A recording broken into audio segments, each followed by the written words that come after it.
Hello, everybody, and welcome back to Pin Down, another Dark Side of the Ring review. And it's time for the final part 3 of Jeff Jarrett and TNA. Oh boy. The first 2 episodes, if you haven't seen them, one, go watch Dark Side of the Ring episode 1, 2, and 3, and then go back and watch our review from last week of episode 1 and 2. It is a bit long because it is 2 episodes into one. But oh man, I'm loving it. I really do love this season. Dark Side of the Ring's always good. Like they always deliver, and I am really enjoying this Jeff Jarrett TNA crossover that we're getting. So we get the final episode here today, and this is where we wrap it all up with a bow. Previously on, we talked about. Yeah, we basically everything led up to Hogan coming in, and all the chaos with Dixie and Jeff infighting. The first episode started off with a lot about Jeff's earlier career, and getting TNA started from the ground up. A lot of stuff. I mean, we're getting a lot of stuff in this episode. There's a lot of stuff that we actually know about. I got to be honest, I'm way more knowledgeable about this portion of TNA that we're covering than the portion before. So, oh boy, we have a lot to get into. You guys want to just get right into it here? Yeah. You want to lead us off with the Bischoff comment before we, as they started the show off? Yeah, you can. Yeah, let's go with that. Yeah. So when Bischoff made the comment that TNA was the little engine that couldn't, dude, as an old school TNA fan, that really grinded my gears. That really pissed me off to another level. That was like one of the worst things I've ever heard in my life. The little engine that couldn't. So I don't get it, dude. I do not get that part at all. That made me so mad. Yeah, that was dumb. That was like, I don't know why you would come in and say that. You just got hired here and you just bury us like that. Yeah. Green, what did you think about that? Because like I said, to me, that just really pissed me off. Yeah, it really did piss. Actually, Eric Bischoff really fucking pissed me off in this episode. I was like, dude, are you like, I was a little more heated about it earlier. I was like, is this guy fucking stupid? No, he's not stupid. He's a smart man. He really is. He does not understand the TNA product. He doesn't understand it at any level at all. I will say, at the most primal level, Vince Russo understands it. Yeah. And I'm not a Russo fan, by the way. I'm not. But at the most primal level of caveman needs to kill to eat type of thinking, Russo understands it. Now, trying to build off of that, I don't think Russo can do really much. At least not by himself. He needs to be kind of coddled a bit. He's a shelter. He needs to be a sheltered writer, right? Someone else leading the charge. But Bischoff just doesn't get it at all. And we'll get into it when we talk about the 6-sided ring. Fuck, dude. That one was bad. Yeah, that was We'll get bad. into it. But again, his whole... And I think Russo was actually right when he said, look, you're not here to help the company. You're here to help Hulk Hogan. Now, the reason he was there to help Hulk Hogan was because of Russo and how fucking shit Russo was in WCW. Yeah. But after the Beach 2000. And Hogan didn't trust... Sorry, Hogan didn't trust his character or IP as Hulk Hogan, the brand, with Russo. And honestly, I can't blame him for that. Yeah. I don't. No, there's no blaming him on that. I don't blame him. But again, Bischoff wasn't there to help TNA. He was there to help Hulk Hogan. Yeah. And Hulk Hogan likes to do doesn't work for me, brother. And Hulk Hogan will burn the fucking he will burn the ships just so he can get a step ahead. Mm-hmm. He will damn everyone else just so he can get a step ahead. That's the type of person he was. That's not to say he's a shit human being or whatever. I like Hogan. There's a lot of stuff about Hogan I like. There's a lot of stuff I don't like. But yeah, he was a politicker. He was the politicker. Like there's no ifs, ands, or buts around it. And again, to the detriment of TNA. And we'll get into that. Well, do we want to get into the actual review here? Yeah, we can start the review. Yeah. Okay. So we start off. My first note is Hogan is here. Oh God.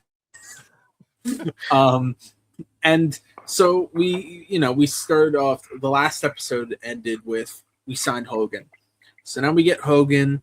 We see Hogan in the 6-sided ring. That won't last for long. Foreshadowing. And we get a lot of changes in TNA start happening. Like they start catering to Hogan a little more. Because quite frankly, he is the biggest guy in that company. And they wanted to make him happy. He's not the best guy in that company, but he is the biggest. It's still Hulk Hogan. That guy's the biggest star in the company. Had cachet. Yeah, he was a brand even in, this would have been 2009, 10, right? So he was still a brand. Very much still a brand. Yep. Mm-hmm. Absolutely, dude. He was on a low end that was starting to come back up again. Mm-hmm. So he was actually a bit on the rise again as a brand at that time. And it's not a bad idea for TNA to try to get that guy as a brand ambassador. Not what they did.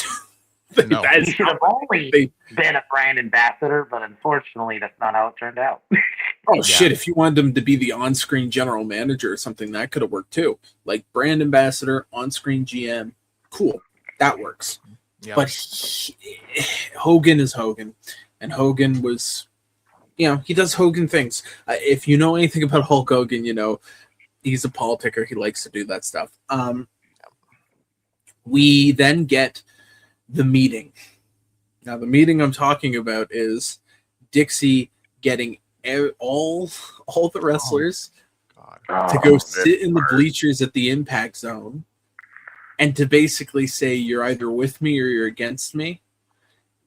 And then they filmed it, by the way, and aired it on fucking TV. Yeah. That is the dumbest thing I have ever seen a company do. That legitimately is the dumbest thing. TNA nowadays couldn't even hold a candle to that stupidity. That is dumb because this is supposed to be a private meeting. This is you addressing your locker room. It shouldn't be filmed, one, and it shouldn't be put on the show either, two. You have people out of their element. One, breaks kayfabe too much. like we talk about WWE, like that's you need to be able to suspend, disbelief. Like that's a terrible idea. And the fact of you could literally see people grimace when she said that. Yeah, like that was. I saw fucking Hector Guerrero in there. I think. Oh yeah. Saw Madison Christopher Daniels. Dude, AJ Styles was just like, like I feel you could look on his face and you'd be like, yeah, that guy will be going to New Japan. Madison Rain looked dead inside. She looked dead inside.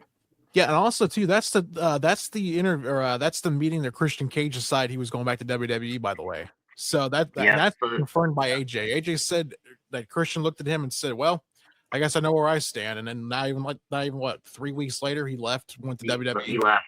Yeah. He literally called her bluff. Yeah. Of you're either with me or against me. He said, okay. Why would you stream that? Like you said, Cream. You aired that. Do you not realize how bad this makes you look? You basically said if you're not with me, you're basically fired. Yeah. Again, this gets back to the whole thing with Dixie though. She just wanted to be on TV. Would you see Vince McMahon doing that? If Vince did it, it would be all in character. And it would be a actually produced segment, not like just him being there like, you're either with me or against me, pal, and then throws that up on the fucking screen. Yeah, he's making a storyline. He's making a story. Exactly. I mean, in reference right now, before we move on, he kind of did that with the screw job. That's basically what happened. He turned a real life situation, turned into an angle for himself, and Dixie didn't do anything of that sort, what she did here in TNA. And it's just like, honestly, that's when you have someone who has enough balls to tell, hey, Dixie, this is stupid. Sit your ass down and shut up. This is the most dumbest thing I've heard. It's like us recording our meetings, so we have what we want to talk about, like, what we want to do with the channel and stuff like that, and we just which I do, obviously. Yeah, just like I will be releasing them as a volume. Pin down plus exclusive. Pin down plus. Yeah, Like, just, who does that, man? Like, did she think she was doing the Vince McMahon? Remember the Vince McMahon ruthless aggression? I guess that was kind of that, but that was in character. It's like, Dixie, it's not what this was. This was just a power trip. Like, there's no other. And I don't think Dixie Carter's a terrible, like, awful human being, but like, it's very clear it was an ego trip thing. Yeah. You know, it happens to the best of us. You know, sometimes I get real angry at the drive-through. You know, I don't know. I'm trying to make I actually don't get that angry at the drive-thru. I'm going to be honest. Well, it's like Paul Heyman back in ECW days, right? It's like having Paul have a meeting with the talent. All of a sudden, you see New Jack doing a line of coke and then airing it on ECW TV. It's like, what the fuck are we doing? And guess what?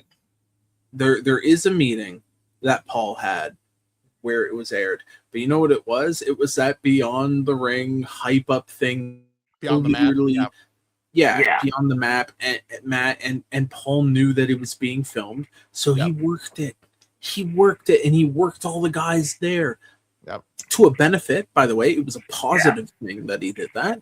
But like this with Dixie, it was just her being her, saying what she thought she needed, because she wanted control. She wanted to, and this is the thing that Jeff says, and it's not with any hate, but he's just like, she wanted to be the top dog. She wanted everyone to be like, Dixie's in charge. And so she was going to be like a chihuahua. She was going to bark, bark, bark, bark. Instead of doing things that would earn her respect, she was just going to demand it. Yep. Like, literally the morale died in that room. Like, you could see it in real time. The morale died in that room when she gave that speech. It was mean, we have in the documentary, Awesome Kong is basically calling her Mary Antoinette, which was wild. That was fun. Yeah, Awesome Kong was going off. You know what? Karen Jarrett may have stole the show, but you know who's like the second star? If we're doing like 3 stars like NHL games do, 1 star, 2 star, 3. Awesome Kong's the number 2 star, man. She's been great in this dog. Yeah. She was great. Like, it was kind of cool here. It was like the first time in a while I've heard her from talk about her TNA stuff. Maybe she has in other places, but this is like the first time I got to really hear it from her. It's the first time in a while, for sure. So then we get that meeting, and of course they air it. Then Panda calls Mr. Jeff Jarrett and say, Mr. JEFF, we'd like you to come back now. And so Jeff is brought back to help with just wrestling. He's just talent. I think he was in charge of live events and international, by the way. Oh, yes. Yeah. So just live, basically side shit, basically, is what it sounds basically like. All the shit that Dixie didn't give a fuck about and had no idea about. And so they're like, oh, we'll bring in Jeff to do it. And Jeff comes in and he does his job, and he's back in the fold. But that doesn't mean things are on the up and up. They're quickly on the down. At the exact same time, we have Eric Bischoff and Vince Russo. They still hate each other. And I wrote, both these guys are shit fits for TNA. Mm-hmm. Like they don't fit well into what TNA was trying to do. Vince, I guess, fits a little bit better because, again, if you have someone to crack the whip, I think Vince Russo can come up with good stuff. The thing is, Eric, I don't know if you can crack the whip with Eric. Eric is Eric. He's going to do what he wants to do. Eric is better in, like, he's like I said, I know he didn't do great in WWE when he came back, but he works better in that kind of environment, like the bigger scale companies. He's a good guy to run like a top dog promotion. Yeah. And we'll get to it. We'll get to it later when Eric starts kind of running things a little more. Mm-hmm. It doesn't work when there's not a high budget. No. Like he's not able to adapt himself because he started out at the top. Big budget. WCW, WWE. The first wrestling promotion he had like an executive job at was WCW, right? Yep. because he was an announcer and then he went into being an executive. So he started out at the very top. So scaling it downwards, I don't know if he quite has the ability to do that, which is not like a shot at him personally. I don't think I would have the ability. If I started out at the number 2 promotion with the biggest wrestler in the world, right? Yeah. And I all of a sudden started dominating and made it from number 2 to number 1, I don't think I'd be able to scale down either. It's just there's nowhere to go anymore. So you just know your base level is, I know what it takes to succeed at the very top. How do you scale that downwards? I don't think he can. No. So again, not a knock at him, but holy shit, this is the thing. Like, if Jeff was in the driver's seat, the documentary doesn't like come out and say this really, but if Jeff's in the driver's seat, this shit's not happening. No. And honestly, I don't even think Eric was looking to be an executive this time for TNA. I think he was just there to try to be, quote unquote, be a good friend of Hulk, to look over his assets, look over the creative of Hulk Hogan, because this is the time period when Hogan got lost all of his money, and it's not speculating, it's a fact. He lost half of his money to Linda. She took him dry. He even told people he had a what was the classic quote? I just need $2 million to live, brother. And that was from Stevie Richards' podcast. So I don't think Eric was looking for an executive, but I do think too that he didn't mind throwing his weight around when needed to be done to get his point across and try to tell Dixie, yeah, well, if I was running this place, this is what I would do, type of thing. Yeah, I think he just kind of stumbled into it. Right. I don't think he was actually trying to like swarm his way into position within TNA. Yeah, he was trying to get it to power. It wasn't like this Machiavellian fucking scheme. No. Yeah. Like Vince Russo was trying to make it out to be. Because I think Eric's made more money in Hollywood than he has in wrestling. Because his production company with Jason Hervey, I can't remember what it's called, but like they were doing TV shows for like Nickelodeon stuff. Like they had like that show on the Nickelodeon there for a while with Scott Baio. What was it called? See Dad Run or something like that. And like other projects. So like I said, I don't think Eric came in trying to position himself in TNA, but also I don't think he tried to position himself to get a position, but also didn't say no to it as well. Does that make sense? Yeah. He just kind of the opportunity was given to him, and he's like, "Well, I'll take the opportunity." He wasn't like could also scheming to get it like Vince Russo. Could also be residual bitterness towards Russo too, right? Like there's a little bit of that. Like he's like, "All right, Russo, I'm gonna come in and take some of your power just because fuck you," kind of thing. Yeah. And I think also Russo being like, "Oh, he's definitely gunning for me because he doesn't like me," which is not necessarily. Again, the we're in really murky waters here, like at this point, because everyone has a different side of the story and none of them line up properly. No. That's what's so chaotic about, I think, this episode, the beginning, because it's just. Go ahead, sorry. I was just saying everything's falling apart. Like we are literally at the precipice of everything falling apart. The themes are falling apart. They're going everywhere. It's legit. She said, he said thing. It's legit that way. Nothing's being coherent. It's just all over the place. I then wrote. They talk about bringing in friends of Hulk Hogan. And I was like, well, if you're a friend of Hulk Hogan, you can get on TNA. And they showed the Nasty Boys, and I said, big fan of the Nasty Boys. Hate. I remember hearing the story about one of the Nasty Boys. I won't say which one because I forget which one it was. But one of them started like maniacally laughing when they heard Randy Savage died. Fuck those guys. What the fuck? Fuck that them. What did they even do? Was that Brian Knobs? Jerry Sags. I think it was Brian Knobs. I think it was Knobs. That's fucked up. Even if I don't like someone, I wouldn't fucking do that. No. Go ahead, Trey. Go ahead. They didn't do anything in TNA. Me and Tyler, Kareem have all talked about this. They had one feud, and that was the Dudleys or Team 3D. Yeah, and I had an argument with someone on Twitter, which I'm not going to disclose who that was, but one person said, and I quote, they elevated talent to new heights because they're on their TV and they worked with them. Again, the Nasty Boys only worked with Team 3D, who was already established. They didn't work with Machine Guns. I think they did one little thing with beer money, but it was like a 1 week thing and it was done. They didn't bring up to the table. Like then they left. Yeah, and like regarding to like we were just talking about, how they said if you're a friend of Hulk Hogan, if you're the grocery boy, back in groceries, you're on TV. They showed one thing that kind of like I don't agree with that at all. Is when they showed Mr. Anderson or Mr. Kennedy and said he was a friend of Hulk. To me, that's just a good hire to bring in him at the time. That was because he got let go from WWE. Right. A year before, it was an easy take. We're going to keep it real. What people don't talk about, before Hogan came in, I don't know if you guys even remember that, Hogan did his own tour with Ric Flair in Australia. So all those guys are pretty much on that tour. He pretty much all got them jobs in TNA. Yeah. I mean, with the Mr. Anderson thing, that would be like saying, well, they just brought in Christian. It's like, no, that was a good that was a good decision. Now, did it end up being like the best decision? They didn't do enough with Mr. Anderson, I would say. Or maybe better stuff. They could have done better stuff with him. I think that's the thing they're alluding to.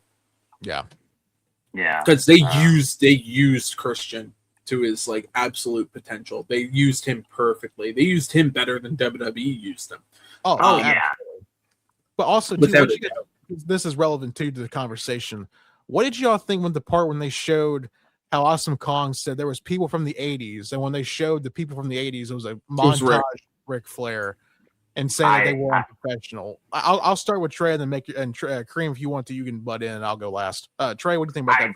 I did not like it. I have my problems with Ric Flair going to TNA because I notoriously have said he should have retired at 24. That was the perfect retirement. But he did elevate some people, and it is Ric Flair. You're not going to say no to Ric Flair if he wants to be in a company. You're just not. I think that's dumb. You're dumb if you say no to even old Ric Flair. That's all I really got to say about that. Kareem, what do you think about that? Do you think that was a big time shot at Rick due to the whole playing Ride from Hell type of ordeal? Probably. That's probably why they put him. TNA had much worse hires. Like we mentioned the Nasty Boys, but what's the most memorable thing about Jay Lethal's career? Ric Flair segment. Ric Flair. Like obviously his run with the Ring of Honor title, I think, is underrated. Yes. You gotta talk about that more. Guy has a fucking amazing career. But the thing that people will remember is him and Rick wooing at each other. It's a good segment. Like, it is a good segment. It's fun.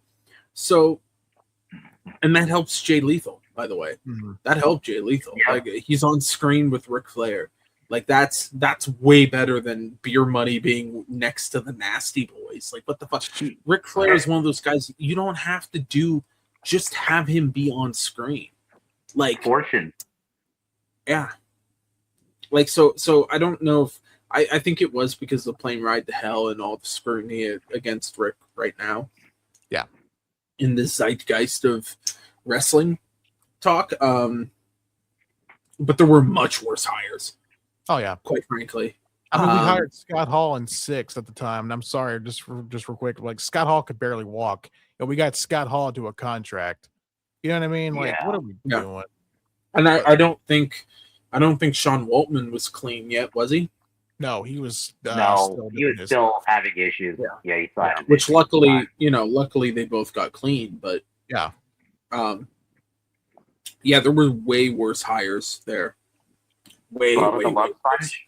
Bubba the Love Sponge. Notoriously, basically that fucked over Awesome Kong. I mean, let's talk about it. That's like one of the incidents that, in my opinion, led to the downfall, at least with the knockouts. Yeah. You let Awesome Kong go over Bubba the fucking Love Sponge. Are you fucking kidding me? Yeah. That's fucking insulting. Yeah. Absolute fucking bullshit. And that's something they don't really even talk about in this documentary. I don't even think they mention it, but that's one that should be mentioned, quite frankly. That's a big fucking problem, that one. It's honestly a little bit fucking disgusting. Then we get Hogan killing the 6-sided ring, which immediately had people chanting, bring back the, people are literally chanting six We sides. want six sides. We want Yeah. 6 sides. Bischoff said some stuff, and I'm gonna go off on Bischoff here because again, this goes to my core theory of this episode, which is Bischoff does not understand at a fundamental level what TNA is or was. He says, the 6-sided ring, you have to do something with it. You have to. He thinks it's like a fucking cage gimmick. Like, yeah. It's an Inferno match. You got to set the guy's arm on fire. Like, no, dude. It's 6 sides. It's a gimmick, yes, but it's like a passive gimmick, okay? Mm. Something like a fucking, I don't know, a fucking octagon. No. I'm thinking like TLC. Right? Oh, a gimmick. Tables, Ladders, and Chair. That's a gimmick too. Yeah. That's a more active gimmick, I would say. That's something where it's like, okay, if you do a TLC match and no one uses ladders or chairs or tables, what the fuck was the point of that? Mm-hmm. Like, you failed. You need to have those elements be in play in that match type. Yeah. The ring being a certain shape is not a gimmick. It's not like barbed wire ropes. It's just a passive. It is a gimmick because it sets you apart. And there are certain things that you can do. I'm sure there's certain moves that can be pulled off in a 6-side ring that you can't do in a 4-side ring. I'm sure. And the X division was where you're going to probably get that. But again, it's a passive gimmick. It's a thing to market yourself to be like, we are not like everyone else. We're not an indie company that has a 4-side ring, and we're not WWE. We're our own thing, and we're not trying to be any of those things. And the problem is you replaced it with a full-size fucking ring. You went back to how TNA started out, which was a traditional ring. Mm-hmm. Yep. But the 6-side ring was a key element of TNA. It's what made them stand out. Honestly, the fact that they haven't gone back to it is really fucking annoying. They should have re-debuted it when they went on A&E. Not A&E, AMC. And that's another story for another day. But I don't know. What do you guys think about what I said there? I do think that like the 6-side ring is a passive gimmick. It doesn't need to have. You don't need to always point out, look at our 6-side ring, like with TLC or a cage match. Oh, look at the cage. I'll let Trey go first, and I'll give my thoughts in a second. Go ahead, Trey. That's what hooked me on TNA was the 6-sided ring, because I was watching WWE at the time, and I saw oh shit, they got a 6-sided. Okay, this is something different. And then they didn't, and he was wrong. They, especially in the X division matches, like the Lockdown, Ultimate X, they would use all those sides. But the main event matches, you didn't have to. It's like, you're right, Trey. Eric did not get it. And when you have Hogan, who's technically supposed to be a babyface in that segment, I think people don't remember that. He's supposed to be a babyface. They hadn't done the whole Immortal thing yet. And he basically cuts the heel promo and buries the company. Neither of these guys understood the mission, but Eric's a retard. That's all I got to say. Yeah, again, that's Hulk and Eric that had no idea what they were getting into with TNA. Again, that's what Trey said. When I watched TNA the first time, I watched it back in 2005. And honestly, that's the reason why they landed the Spike TV deals, because you know why? Because it was different. It wasn't the same product that WWE was producing, including the ring. And I think Jeff Jarrett said this before too. One of the reasons why Spike TV loved him so much is because they reminded them with the Octagon, with UFC, because Ultimate Fighter was on before they were anyways on that channel. Yep. It was their lead. Yeah, so I think this is a big thing. And, also, too, no one talks about when the fans are chanting, we want 6 sides. You know who's sitting in the crowd between Bob Carter and Dixie Carter to Dixie's right? Who? Kevin Kay, the president of Spike TV. And he was hearing all that shit saying that we wanted 6 sides. Yeah. So right there should show you, like, okay, I think these guys kind of fucked up. So right there is already strike one with Spike TV. And again, they definitely striked out with Spike TV. Well, They don't mention that, but everyone knows Spike Yeah. TV dropped their asses. And again, Hulk's ego thought, yeah, what is Hogan's exact promo? You had a stinking playpen. It only got you so far. Now we're going to take you to the top, Jack. And it's just like, no, it didn't. You killed its identity. You killed its brand.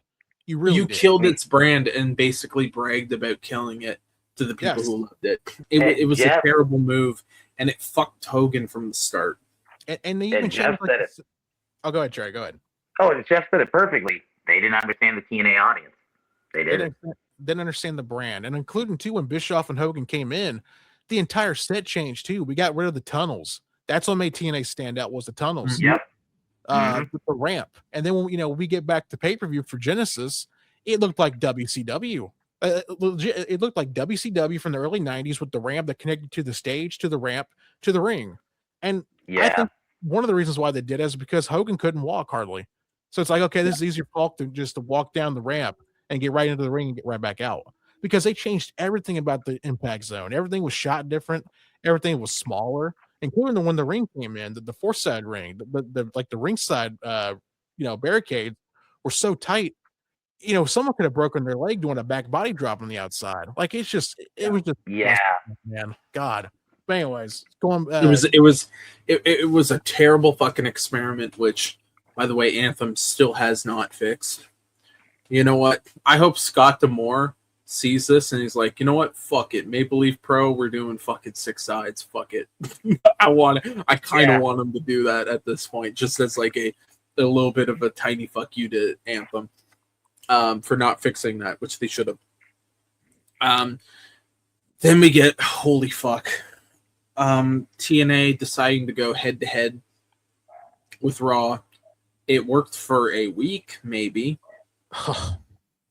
It worked, I guess, for a week because they did get a massive pop for that first week, and then it immediately died off, and it fucking killed the company. Like D'Lo brings it up, it killed our house number attendance, it killed our Nielsen ratings, it killed every metric that we had.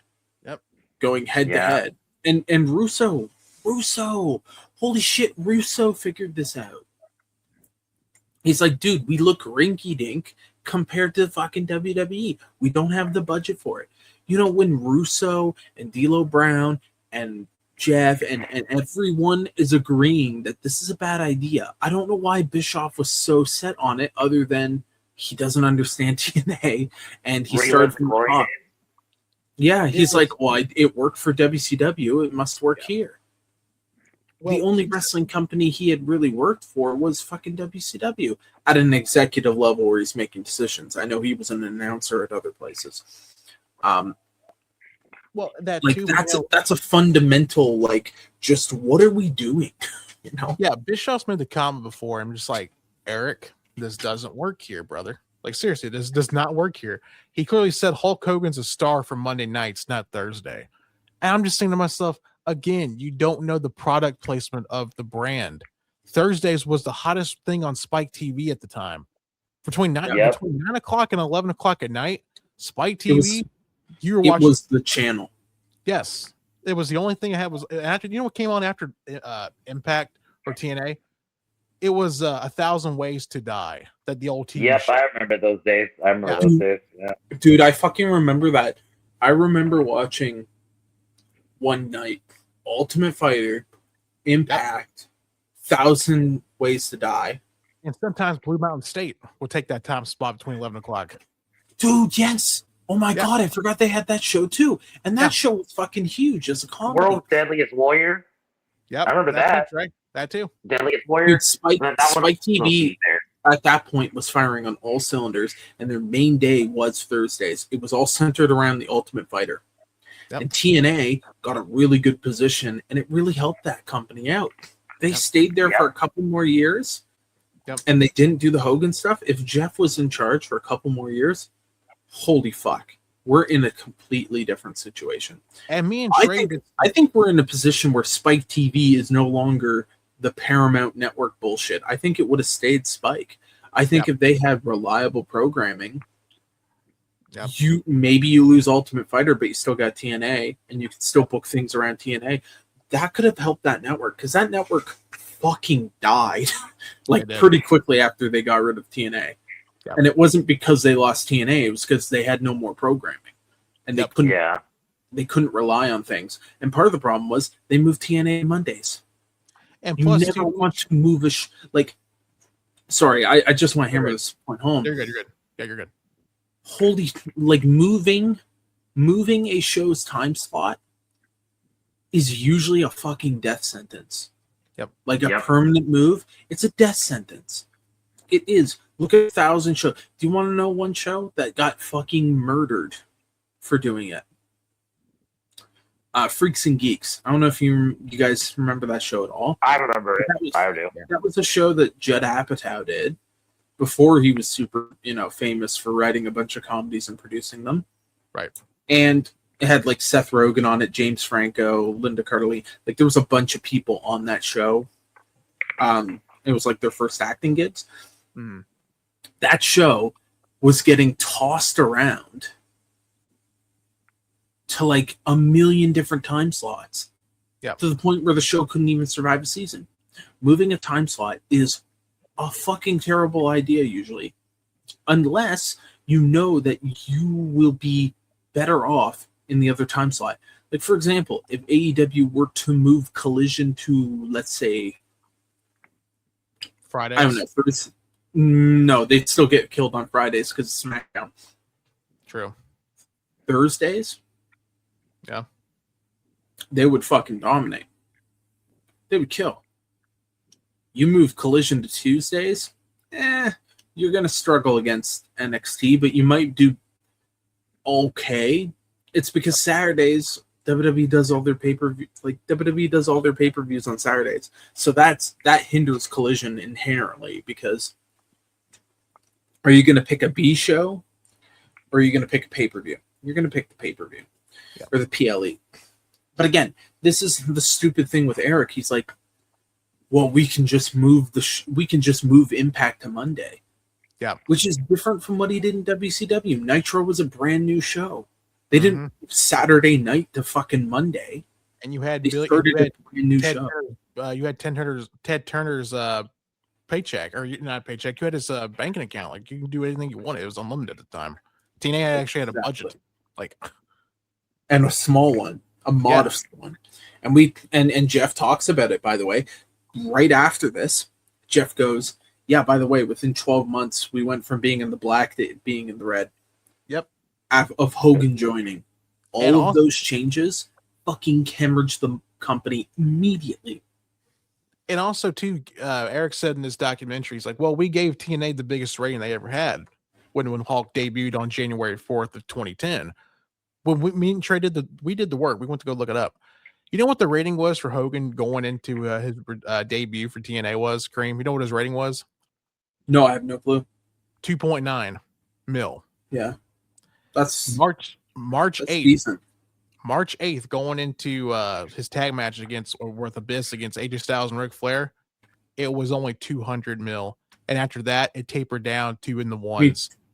The ratings that they were already doing before 200 mil. Do you mean 200,000 or? I think it was, what was it, Trey? It was 200 million, right?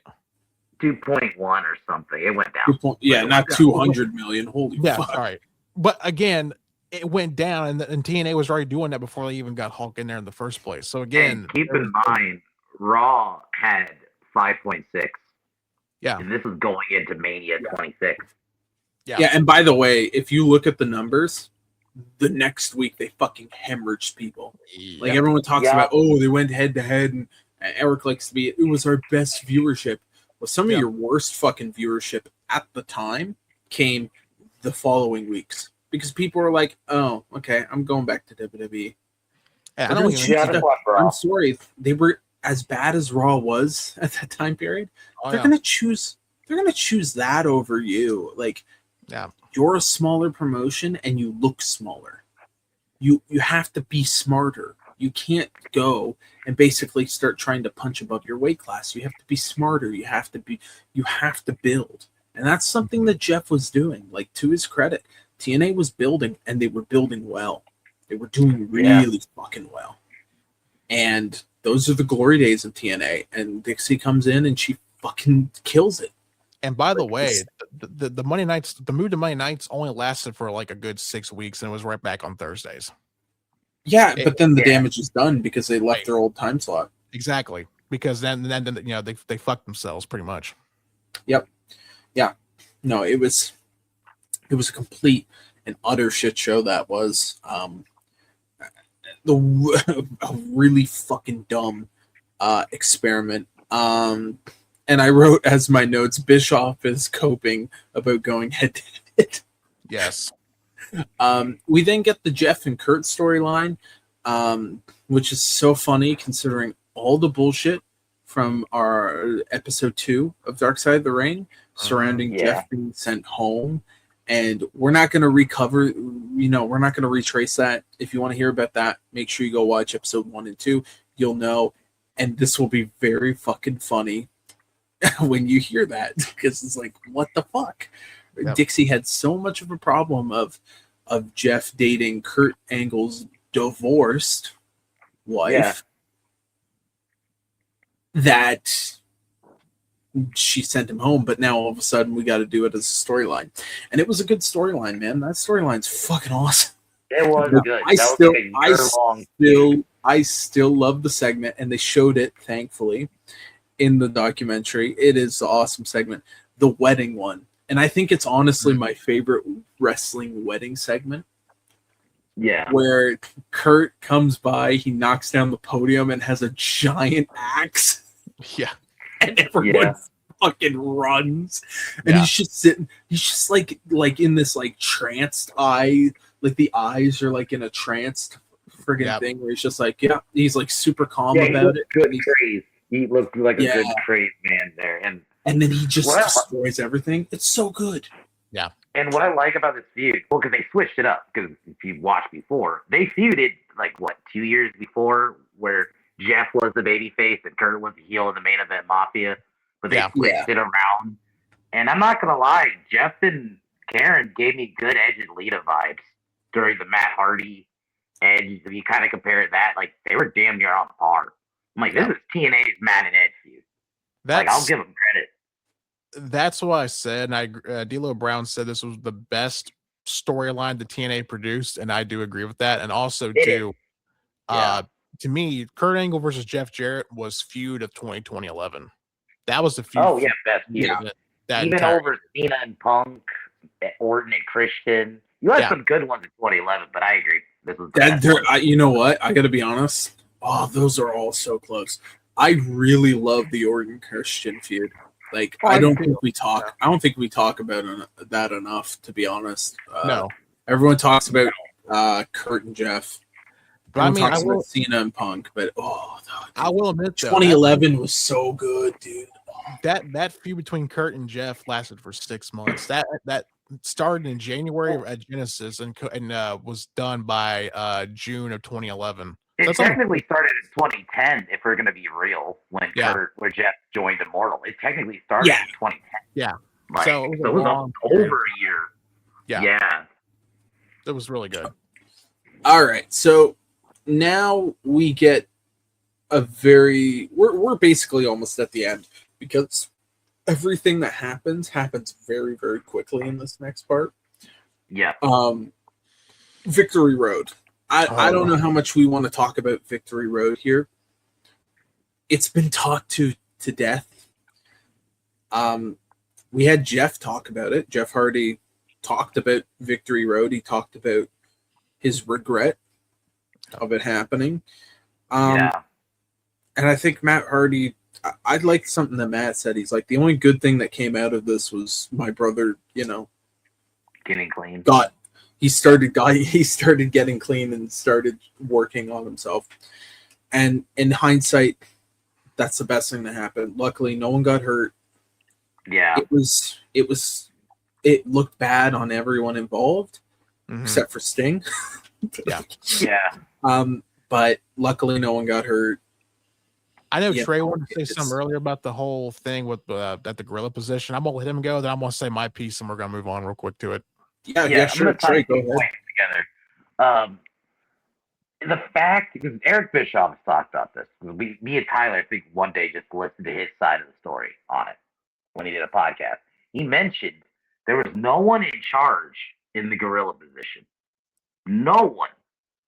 Or the go position, as TNA called it. That Eric Bischoff, who this wasn't his job, he was mainly creative, obviously, for Hogan.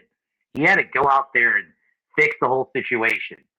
And if I'm Sting, I wish he left. I wish he pulled the trigger and left, because I felt like if I was him, that was an insult. That I had to be in a situation like that. You know, even Tyler mentioned this.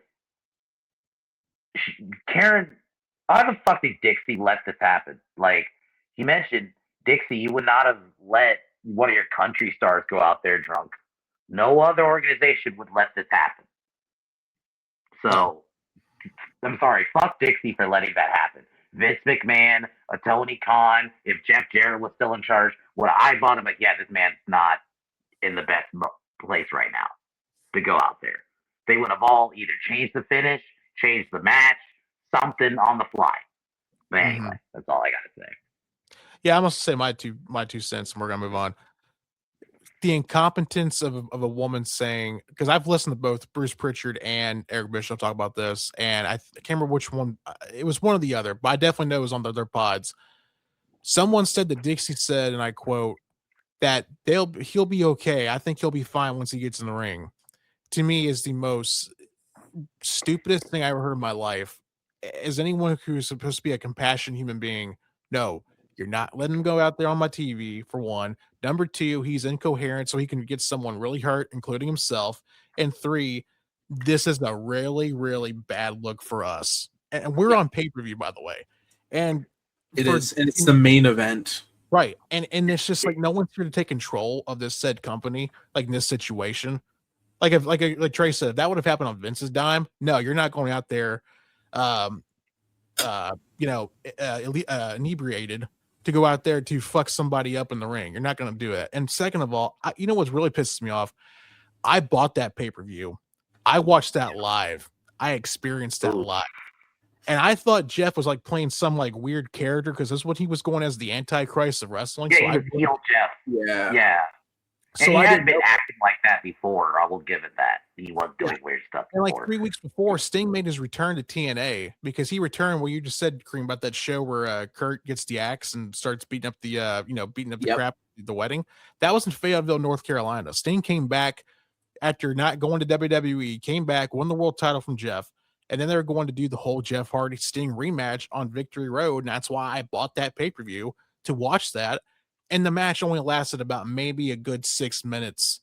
Not even that. That's including entrances and Eric coming out and saying, no, we're changing the finish. And they went to black after that. It was just, as a wrestling fan at the time, as a Jeff Hardy fan at the time too, it was so disappointing. And it was one of the most lowest points, not even TNA wrestling history, professional wrestling history. It was just it's like a Bash at the Beach 2000. Actually, this is, I think, a bit worse, because clearly, people are, you're looking at someone who's abusing drugs. Yeah, that's not good, man. That it's. I have a hard time watching it back. If I ever see any footage from it, I try to avoid stuff like that. And the Triple-Mania shit, which we will get to later. Man. It's really hard to. It's hard to watch, man. Like, part of you is just like, oh man, like obviously these guys are fine now, but like watching them in the moment of that, it's just like you do feel for them. Like you're almost a little frustrated with them, but also like you do feel for them, and that's the problem with people with addictions. And again, we're gonna. The theme of this episode is overcoming addictions, I feel like, and Eric Bischoff doesn't know what TNA is. So yeah, that's Victory Road. Then we get Jeff being sent off to India to be on a TNA spin-off show, which that was the first time by the way, I think I knew this existed, but I had no fucking clue Jeff showed up to it. I don't think I knew this thing at all. I've never heard, like, there's an Indian TNA. Like, that was my learning moment when I watched that in this episode. I'm like, this is when I put my nerd glasses on. I use my middle finger to push it up. Like, actually, guys, I need this. But I did know this, because I was watching this on Twitter. People were posting clips back in the day. on Twitter back in the day. I knew exactly what was going on. Like they had Scott Steiner involved, they had Karen involved, they had Abyss there for a minute, and they were trying to build. I think that's where Mahaba Bashir got his start in TNA, was that India show. So, yeah. Which clearly this was the Yes. company was desperate for money. That's what I look at that as. When you're doing a spin-off show in a foreign country, that's another level of financially down bad. And then getting all your guys to go over. And quite frankly, very quickly it comes out that they're fucking hemorrhaging. Yeah. So right after that, Hogan's last segment, we all know it's really fucking bad. It looks really bad. Is there anything anyone specifically wants to say about Dixie grabbing onto Hogan's leg as he fucking walks away from TNA? Like, it's bad. Trey, you want to go first? Yeah, I'll say it real quick. I remember watching that clip. This is at the point I had tuned out, because this was months before you get the whole August 1st warning. That was when I was done with TNA. So I just watched the clip of this. I'm like, this makes you look really bad. Like, you could have just said, yeah, Hogan just ridden him off. I don't know why we had to do this. This is embarrassing. Like, I thought aces and eights. This is when they're getting 0.8s and shit. I thought that was bad. And this is when we're, like, getting close to the whole Spike thing happening. It's like, fuck. You're begging Hogan to stay. He's why your company's in the shambles it is now. But anyway, that's all I got to say.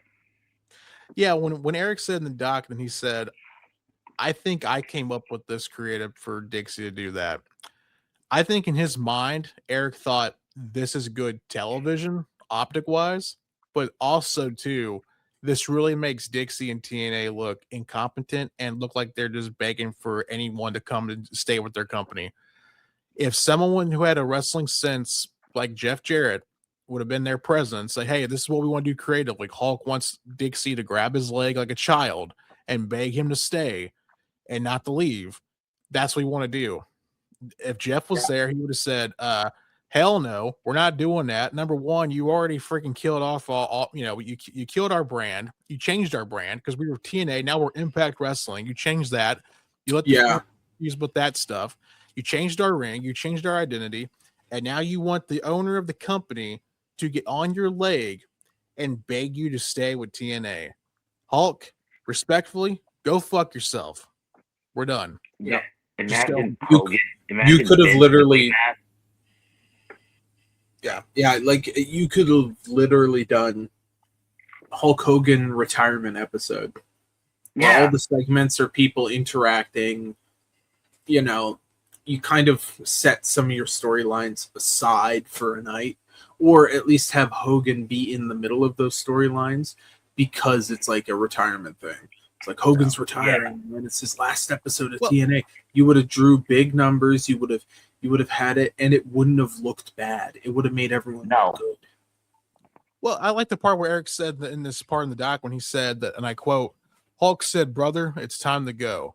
Yeah, brother, it was time to go because Bob Carter and fucking Spike TV said this experiment's over with. Go home.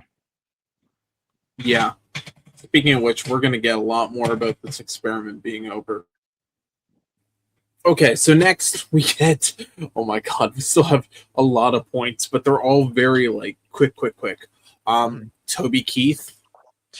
This is a well-known story, I think. Tobey Keith, who was friends with Jeff Jarrett. He was on the first episode or the first pay-per-view of TNA, by the way. I think the second one too. Yep. And they were friends. Offered to buy TNA from Panda Energy. And the deal would be that Jeff would be involved, and they hummed and hawed about that. And he said, well, if Jeff ain't involved, I don't fucking want it. And then just went off golfing again. Dude, big ups to Tobey Keith, man. That's like a real G friend. Oh, yeah. Be like, I'll buy this company. Oh, you want to, you'll sell me the company for cheap, but you want to get rid of this guy? Fuck no. Like, that's some real good shit. So Jeff can feel pretty happy knowing he had a pretty good friend in Tobey Keith there. Yep. Jeff eventually gets fed up, tired. He resigns. and starts Global Force Wrestling, baby. I want to so badly eventually down the line do a retrospective of Global Force Wrestling, because it was a time. It was a time. Global Force Gold. Oh boy, there was a lot of good things and a lot of interesting decisions. By this point, too, TNA had already been kicked off Spike, so this is, I'm assuming, Pop TV era TNA now. No, yes, yeah, Pop TV. Yeah, Destination America, Pop TV, or Destination America, like around that time. Yeah, they were. Wasn't Destination America after Pop TV?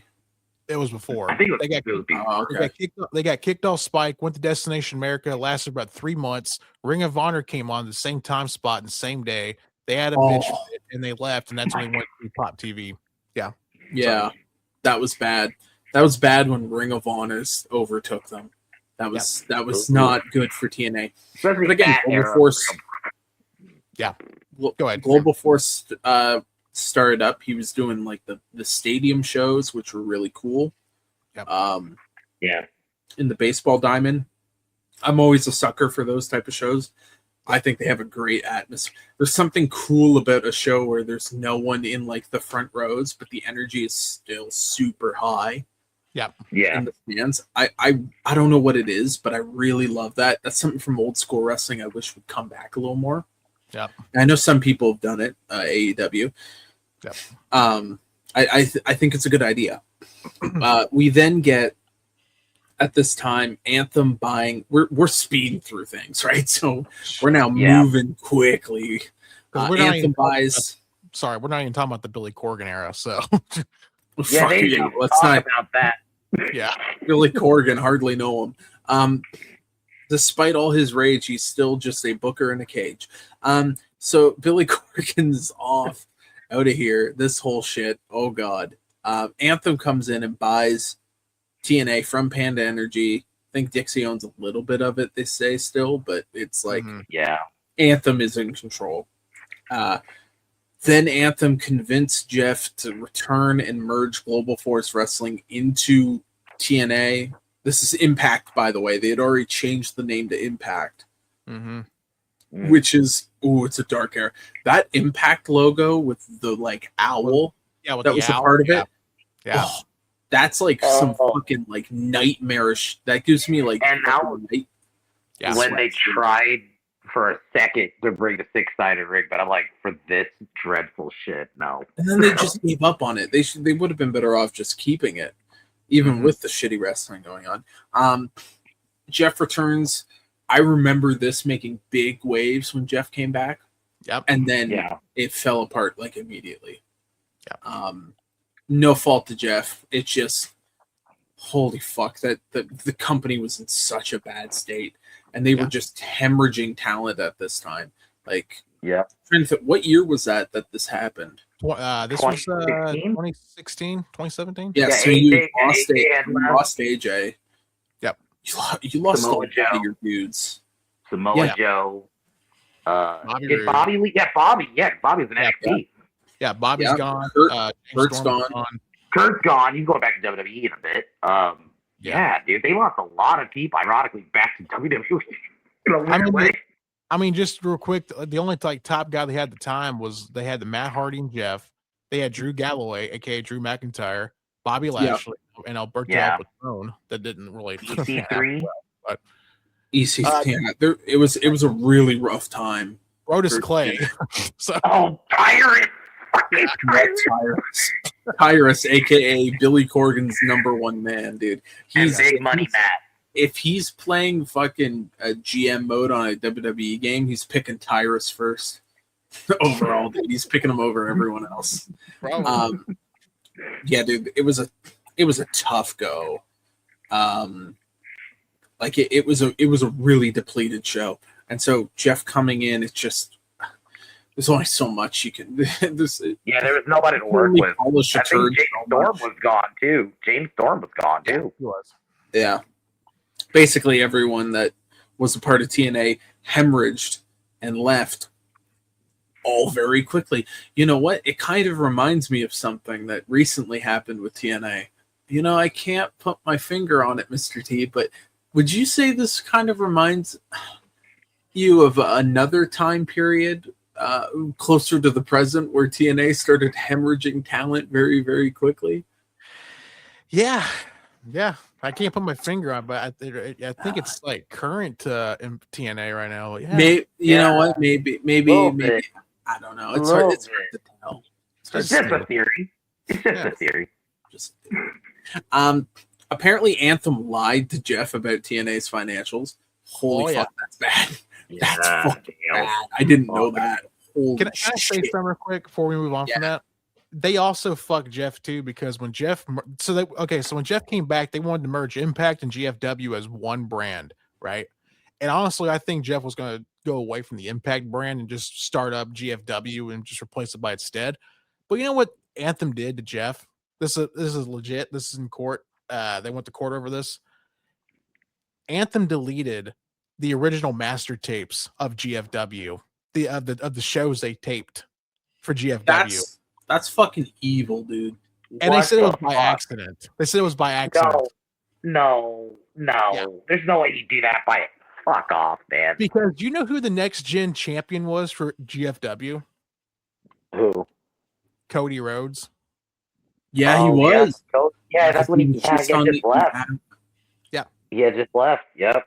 And the GFW champion, I believe at the time, I think Bobby Roode won the title. And he was still working for TNA, by the way. So, yeah, it's just this time period, man. Fuck. Yeah, it's an absolute fucking shame that they did that. Fuck Anthem, honestly. Fuck Anthem. Yeah, fuck them. I didn't even know that. Yeah, fuck them. Yep. Bitch, I ain't paying for the Fight Network to watch New Japan. Fuck you. Like, yeah. I don't know. Like, it's such a fucking skeevy thing to do. Like, I get it. Master tapes used to be like re-recorded over way back in the day. Right. And that was just due to a cost-cutting measure. But then everyone was like, that's fucking dumb. We should stop doing that. Mm-hmm. Deleting the fucking masters. Yeah. Now, luckily, I think everything is out there, right? For the most part. I don't think so. Or at least someone has parts of it. I've seen the Cody Rhodes stuff. I've seen some of the Cody stuff. I've seen it. I could have sworn. Yeah. So I hope they do. But again, like if I remember right, the Anderson and Gallows were the tag team champions. Yes, they were. Yeah. I said Bobby Roode was the world champion, the GFW champion. Cody was the next gen champion, and I think even Aldis was there. I think Nick Aldis came over and won the title too. Like, they had a ton of people. Yeah, it's just mind boggling. But go ahead. Sorry, I didn't mean to derail the stream. No, it's part of it's stuff they didn't cover, but it is important to cover. Yeah, I mean it's just terrible. And like at this time, then Jeff begins to drink heavily. And he says at one point, he's like, I was at a pool party and I looked down at my stomach and I'm like, I'm not getting a beer gut. And he switched to vodka. And it's like, oh, fuck. The way they did that too on the doc, it was like, why did y'all set that up like it'd be like a comedic like timing or comedic something? Beat? Yeah, it was a little comedic. It was weirdly edited. Yeah, they did. Yeah. Okay. Yeah, but go ahead. Sorry, there were some weird editing decisions on who they showed at certain times and stuff. It feels like someone was just having fun with the editing. We get the Triple-Mania incident. Fuck, dude. This is very much. So I told Tyler it mirrored Victory Road a little bit to me, just different. Yeah, it's a lot like Victory. It's like Victory Road if there was threats of violence involved. So what happens is Jeff shows up. He's supposed to go through rehearsal, and they have him there all day. He doesn't go through rehearsal, so he's drinking all day backstage. And then it is time for him to go out, and he decides to. I think he pulls tortillas out from his crotch and starts throwing them at people in the crowd, and it's real bad. It's not even like good. It's like the worst heel heat you've ever seen. And he's obviously like tanked. Like the guy's like out of it. And he's out of it backstage, by the way. People notice. And this is another thing where it's like none of you guys none of you guys tried to do anything until he came back. You shouldn't have let him. You shouldn't have let him go out there. And then he comes back and like he's trying to fucking fight people backstage. Like who the fuck was it he was trying to fight? Was it like oh my god? If I slowed down, I could probably figure out which luchador he was trying to fucking fight. What was it? Evil backstage. Clown? No, was it? I can't remember. It was. Yeah, I couldn't tell. It was I'm like quick. sorry, I can't remember. I don't think it was like Pagano or something. I don't think it was him. I don't know, but there was a couple people, and it's just like nobody said anything. Like you all knew he was tanked. Like nobody was like yeah, he probably would have tried to punch you or some shit, but still, like you, I don't know, you're a decent human being. You don't want to see this guy go out there and make a fool of himself. It was embarrassing. Yeah, I mean he was already tanked. I mean, you didn't want to hurt the guy. All you had to do was like put him like a a waist lock and just tell him. All you had to do was like move backwards. He would have like tripped over himself. You probably just could just blew your breath at Jeff and he would have taken a back bump safely and just been fine. Yeah. You know what I mean? Like, I don't know. Yeah, it was bad. It was really, really bad. And he then goes back and Anthem says, "You got to go to rehab. Like now, you're going to fucking rehab." And they send him home. He goes to rehab, immediately gets out and orders a drink on the plane. Rehab did not fucking work. He didn't think he had a problem at the time, he said. And then at some point, he just kind of realized, fuck, I need help. Yeah, it was. This part was hard to watch. I'm not gonna lie. Yeah, dude. For me, it was hard to watch. Really hard to watch. This whole episode was hard to watch, especially with the Jeff stuff, and then the Jeff stuff, double Jeff, Jeff Hardy and Jeff Jarrett. They're each of them having that. That was hard to watch, man. Yeah. And he gets, Karen ends up calling around, gets a hold of WWE. They send him to rehab once again. This time it works because he understands he has a problem at this point, so he can be helped. And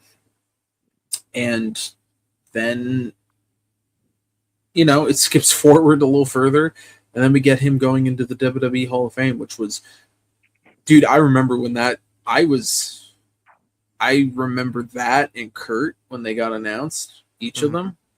Yeah, I was in the exact same place. I'm gonna be honest. I was on the toilet. I literally jumped off the toilet each time. And went, holy shit!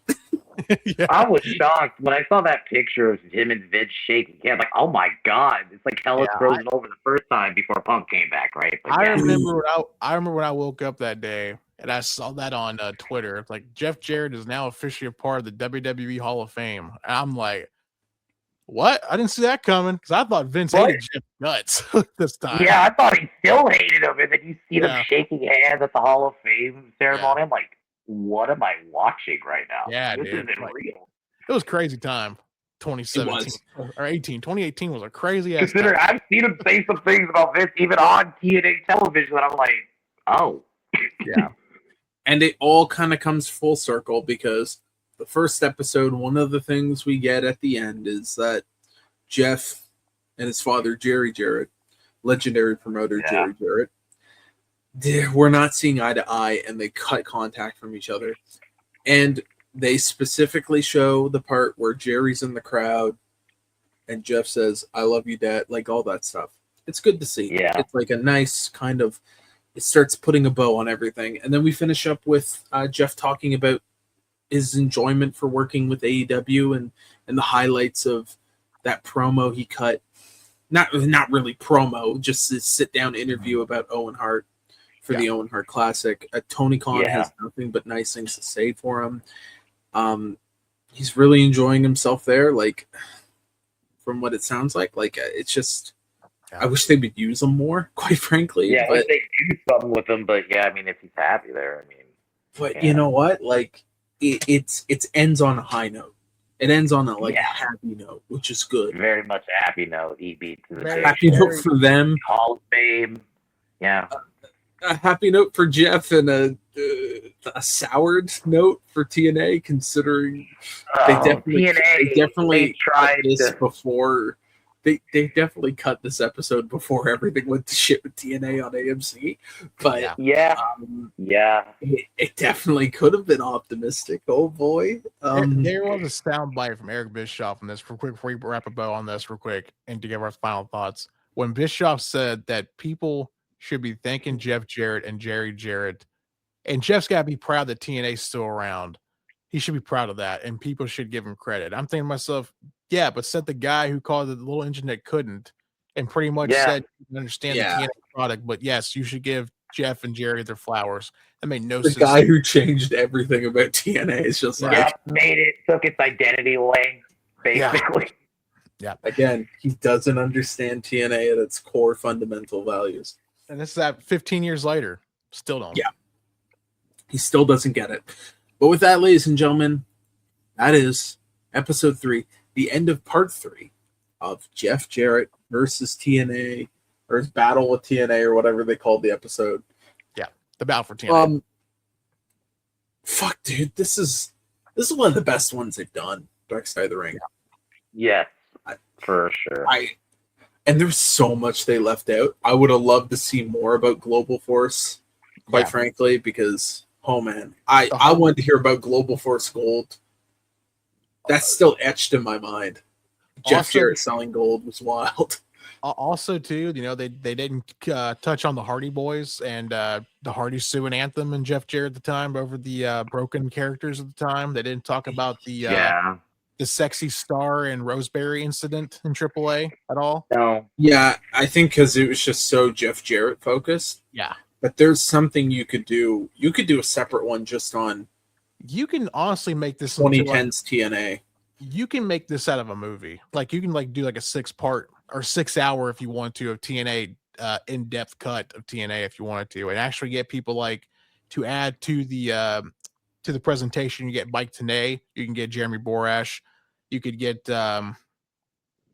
everyone, get Kurt, AJ, Bobby. Well, especially because WWE now, like they can definitely get AJ. It'd be nice if they got Dutchman. Trying to get everyone in part. Yeah, like, but they did a pretty good job of getting people. To be fair, they got a lot of people. So there's a lot of stuff on the cutting room floor. And then before we do move on in this video, I just want to say one thing about Hogan that really makes me mad about something, because I always thought about this. Yeah. Hogan still was in mainstream media. Like he was still doing stuff like with Fox and et cetera, whatever network you can, think of, right? You know what they don't talk about is that Hulk Hogan went on radio and also went on the last episode, the series finale of American Idol. Hogan was on there. Not one time did he tell people where they can watch him and where they can support him at. Never mentioned TNA at all. And me and Travis talked this behind the scenes. I think he was embarrassed of TNA. Oh, yeah, because let's be real. If he was in WWE, let's say you switch back, let's say it's like 2005, he still has to deal with WWE, he would mention, you see me on Monday Night Raw, brother. Yep. See me on Thursdays on Spike TV. Not one he time. He didn't do that. Not once. I think there might be something to that. The thing is, Hogan didn't really cover that at all in the documentary, so we'll never really fully know. Yeah.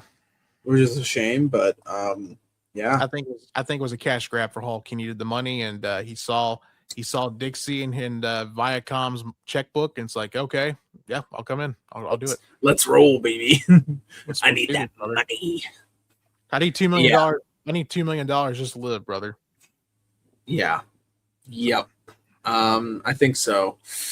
Well, what do we I think we all enjoyed that, huh? Yeah. I really enjoyed this. This is probably and the Hogan doc are my 2 favorite docs of the year so far. You know what? You guys, I have no fucking clue. What is Dark Side of the Ring doing next? What's their next episode? Is it Necro Butcher Samoa Joe? Yes, it is. Oh my! Which, by the way, I have no fucking clue about. I have no idea. I don't know. Yeah, I am in the dark with that lore. I don't know anything about it. I have absolutely no knowledge about that at all. So we are going to talk about next week something that none of us have any idea about, which is Necro Butcher and Samoa Joe and their match together, which is apparently just fucking insanely brutal or some shit. So we're gonna find out, boys. I feel like we're gonna come back to that with like shell shocked. Yeah, we're just going it blind, guys. This is we don't know any of this, so this. I love wrestling, but I don't know everything about all wrestling. I'm gonna be honest. I don't know. I've never even heard of Necro Butcher, to be real with you. I have, because I'm a piece of shit. But yeah.